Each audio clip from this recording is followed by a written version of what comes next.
Benjamin Clément, je vous ai vu il y a à peu près 1 an sur le chantier de fouilles. Là, le chantier est fini il y a bientôt maintenant 6 mois. C'est ça. Ça a été un lieu absolument fabuleux en termes de richesse qu'on peut être découverte.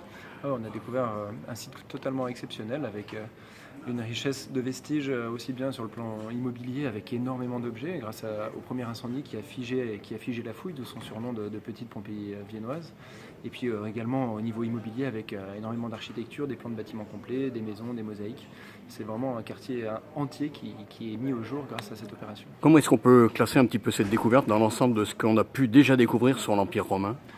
Elle fait partie des grandes découvertes qui ont été faites sur l'Empire romain, parce qu'elle va notamment apporter beaucoup de choses sur la compréhension des modes de vie, des populations, en tout cas on va dire des classes moyennes et plus pauvres de la société romaine, même si on a des maisons riches qui sont conservées.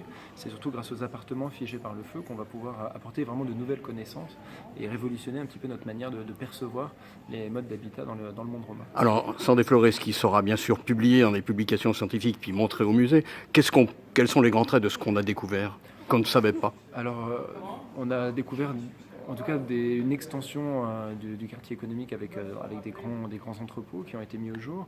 On a retrouvé des maisons aristocratiques, on en a retrouvé 7 avec des pavements mosaïqués qui sont très bien datés et du coup qui permettent de ramener des échelons dans l'histoire de l'art et dans l'histoire de la mosaïque antique. Et puis comme je disais, surtout on a découvert ces appartements parfaitement préservés qui permettent de documenter un nouveau mode de vie dans le monde romain.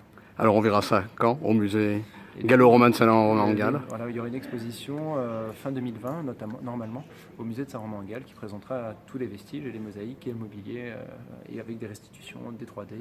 Voilà, plein de choses intéressantes à venir. Dernier petit codicile, une fouille de cette ampleur, ça mobilise du monde. Il y a eu combien de personnes sur ce chantier ? On a été jusqu'à 35 sur le terrain. Et maintenant, dans l'exploitation ?